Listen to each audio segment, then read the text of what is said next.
राधे राधे। कैसे हैं आप सब? आई होप आप अच्छे ही होंगे। देखिए, श्राद्ध पक्ष के दिन चल रहे हैं और इन दिनों में जो भी हम कार्य करते हैं पितरों के निमित्त, हम जो कार्य करते हैं उसे हमें अपनी पूरी श्रद्धा के साथ करना चाहिए।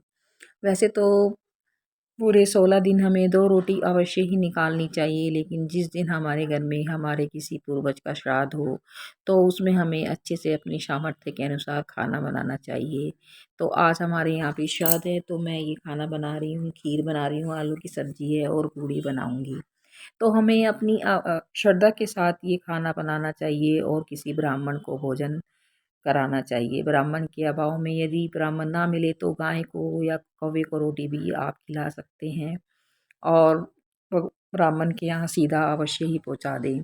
तो इस तरह हम ये जो कार्य करते हैं वे उसका जो हमें फल मिलता है वो हमारे पूर्वजों के निमित्त किया गया कार्य होता है और इससे हमारे जो पूर्वज होते हैं वे शांत रहते हैं और तृप्त रहते हैं और हमें आशीर्वाद प्रदान करते हैं, जिससे कि हमें अपने कार्यों में सफलता प्राप्त होती है।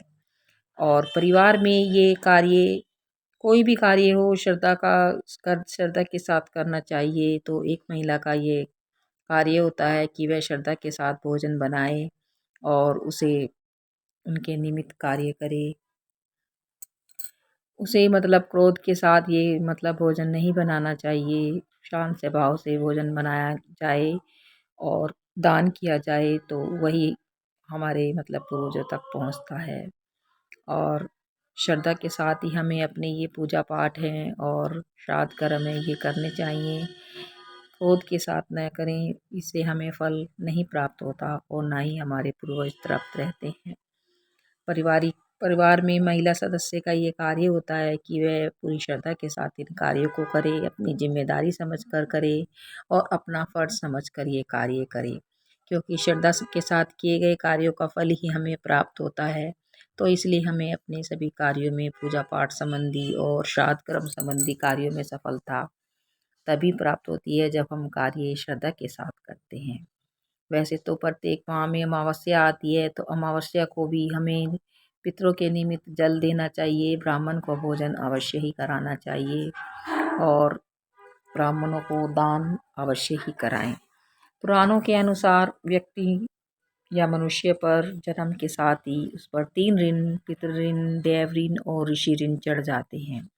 इनमें जो सर्वोपरि ऋण होता है वह पितृ ऋण माना गया है और हमें यह पितृ ऋण अवश्य ही उतारना चाहिए। और श्राद्ध के दिनों में हमें यह मौका मिलता है कि हम अपने पितरों के निमित्त कुछ कार्य करें और उनके लिए खाना बनाएं और ब्राह्मणों को जिमाएं।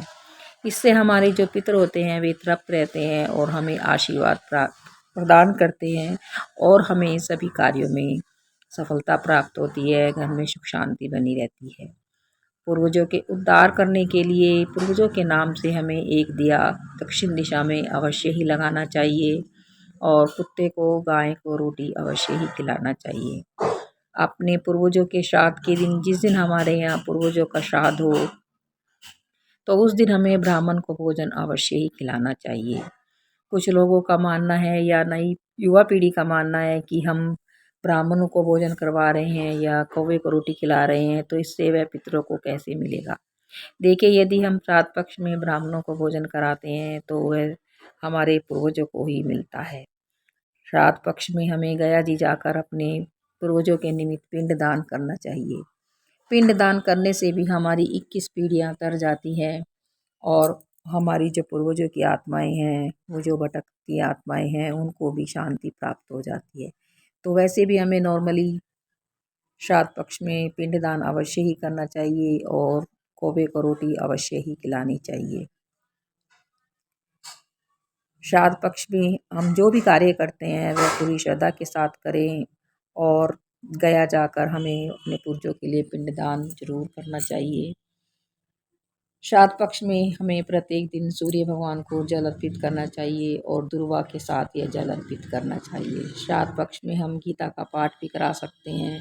प्रत्येक दिन हमें मतलब गीता का पाठ करना चाहिए और जिस दिन हमारे पूर्वजों का श्राद्ध हो उस दिन हमें गीता का पाठ अवश्य करें। वैसे 7वें अध्याय का पाठ हमें अवश्य ही करना चाहिए और गया जाकर पिंडदान हमें अवश्य ही करना चाहिए। इससे 21 पीढ़ियाँ तक तर जाती हैं और हमें उनकी आशीर्वाद प्राप्त होता है और हमें प्रत्येक कार्य में सफलता मिलती है।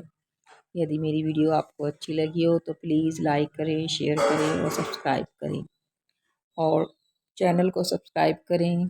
Thanks for watching. Radhe Radhe, जय श्री कृष्ण।